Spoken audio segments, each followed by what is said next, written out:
to back my YouTube channel DigiLearner. In today's video lesson, we shall discuss about power and functions of the American president. So, this chapter deals with the +3 third semester course for the Political Science Honours, and the paper name is Introduction to Comparative Government and Politics, and the chapter is Power and Functions of the American President.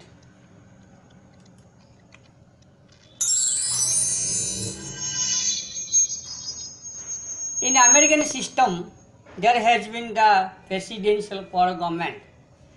The President of America is the head of the state and also as well as the head of the government. The presidency, says Porter, has been an office of expanding power.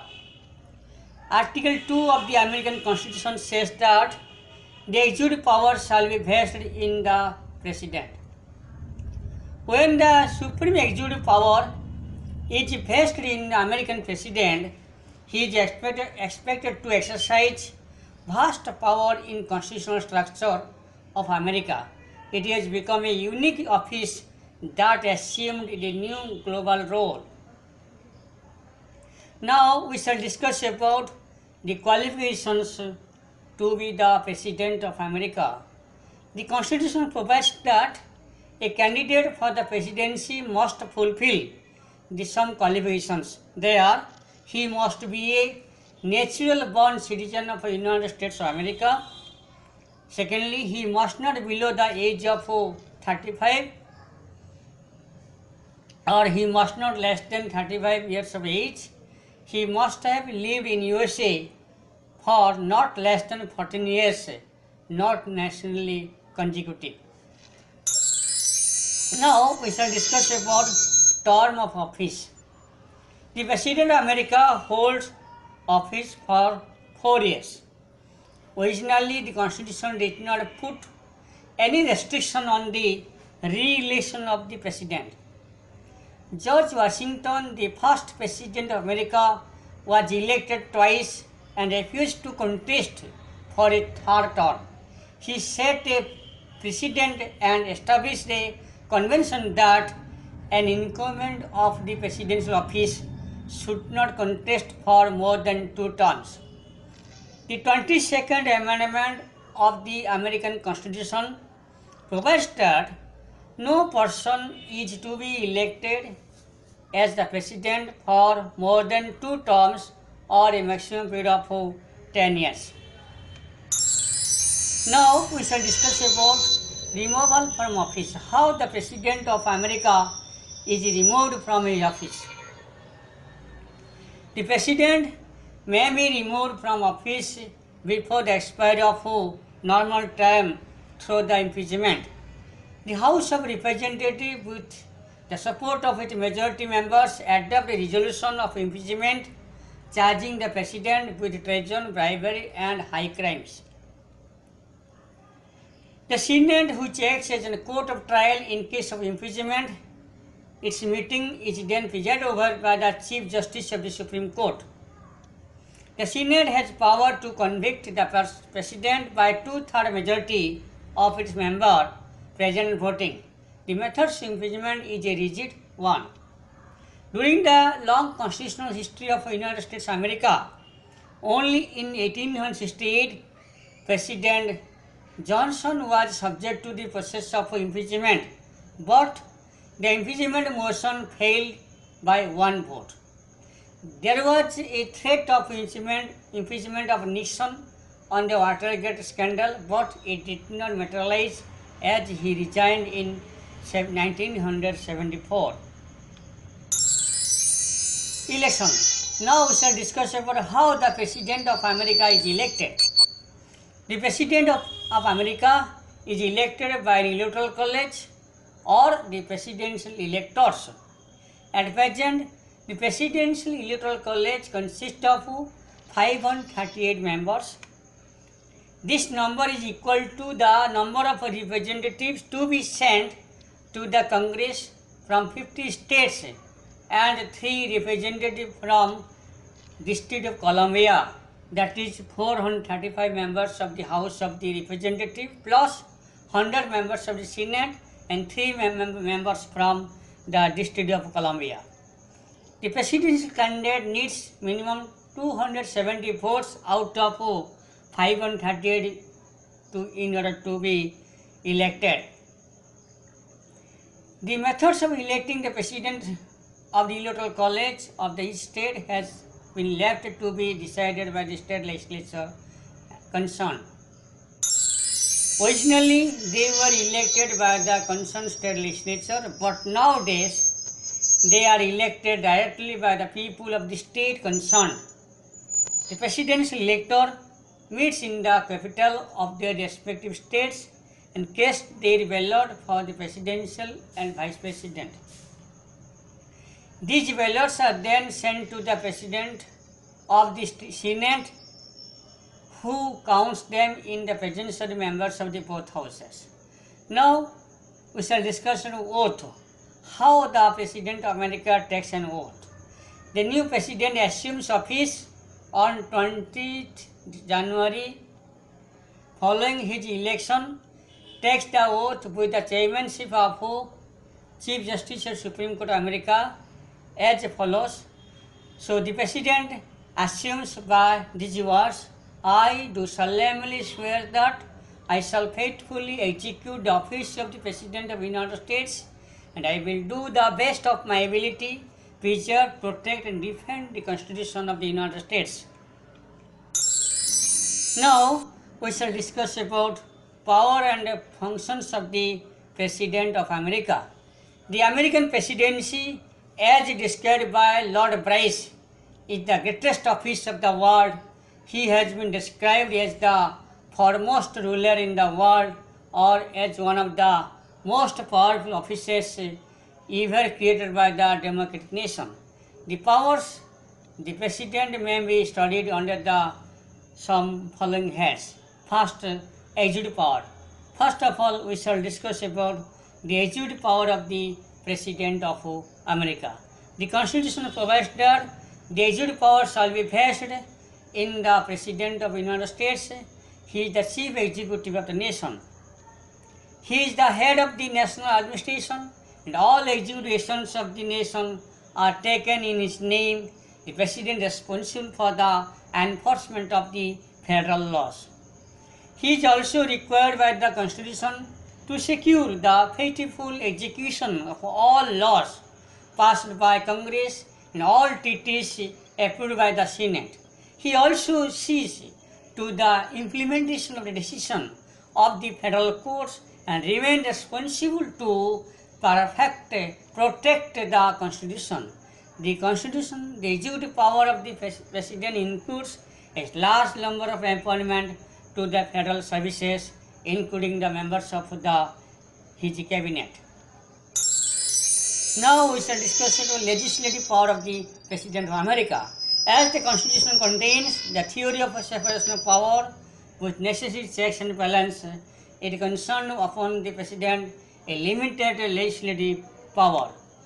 The President does not have power to summon, prorogue and dissolve the houses. He cannot initiate any bill directly in chambers of the Congress.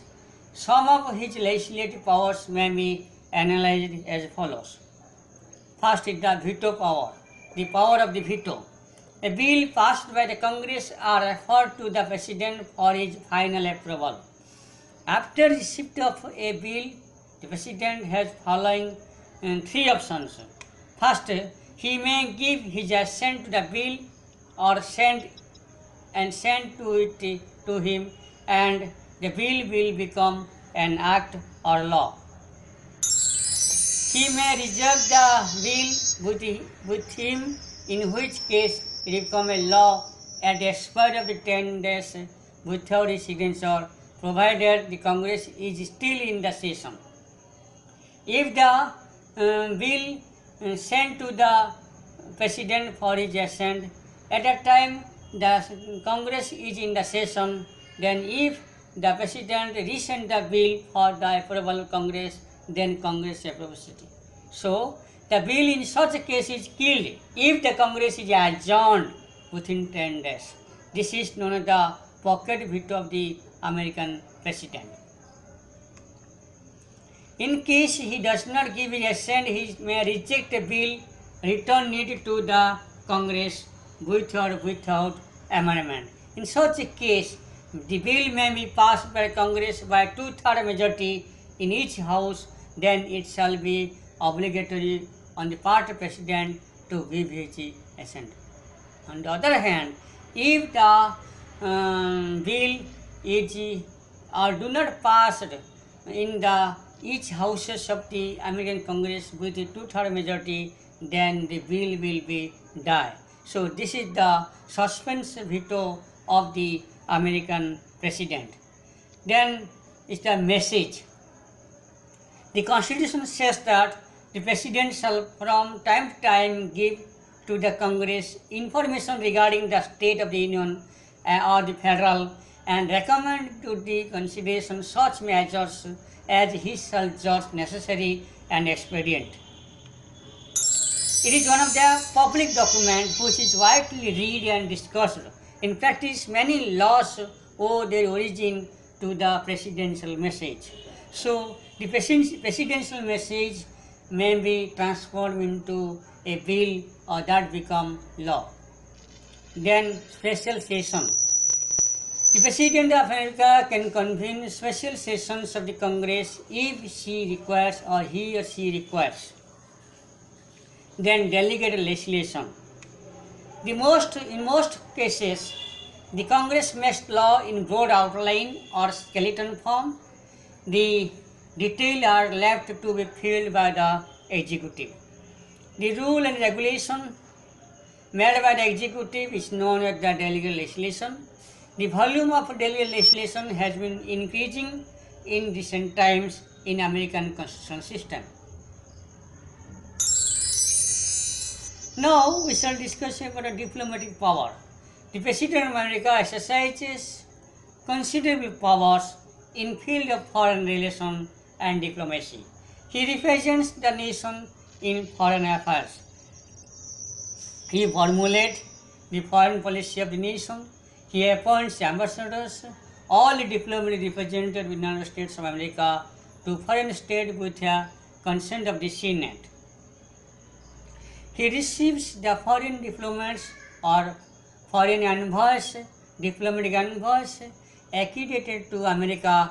He can negotiate treaties and trade agreement with foreign countries at his discretion. But all treaties with foreign countries must be ratified by the Senate, but the President is not to face any difficulty if majority in the Senate belongs to the party to which he belongs. The President is of course placed in the difficult position when majority of the Senate is hostile to him. President Wilson's effort regarding the members of the League of Nations in 1920s, for example, were failed by the hostile Senate to a specific policy. All these facts clearly shows that the President of the United States is a dictator in the foreign relations. It is a fact that President dominates in the field of foreign affairs. Now we shall discuss about the military power of the American President. The President of America enjoys substantial power in the field of defense. He dominates in the field of defense. It is his duty to defend the country both from internal rebellion and external aggression. He is the supreme commander of armed forces of the country. As the commander-in-chief of the armed forces, he can display the armed forces and he desires. He deploys the armed forces in other countries as he desires. He appoints military officers with the consent of the Senate and can remove them as he or she likes. Being the commander-in-chief of the Army, Navy and Air Force of the United States, he can decide where troops to be located and ships or planes where to be stationed. He has no power to declare war as his power is vested in the Congress by the Constitution. In actual practice, he can deploy the armed forces in such a way so as to force the Congress to declare war. He can create a war-like situation by which the Congress has to declare war as wished by the President. Now we shall discuss about the financial power of the President of America. Although the control over the national finance has been vested in the Congress, yet in actual practice the President directs and controls the national finances. It is under his direct supervision of the President. The budget is prepared by the Bureau of Budget. The budget is placed before the Congress, which can change it as it likes. But actual practice shows that the budget is passed as it is. Very few members of the Congress understand the technicalities involved in the budget, and it is difficult on their part to amend it on account of technicalities. Now we shall discuss about judicial power of the President of America. The President of America has certain judicial power. He appoints the judges of the federal courts and also the judges and Chief Justice Supreme Court of America, subject to the approval of the Senate. He has the power to grant pardon and reprieves. The President may grant a general amnesty or a mass pardon given to a group of offenders or culprits. So thank you very much. In our last video lesson, we shall discuss about the Constitution of China or Chinese Constitution. Thank you very much. Thank you.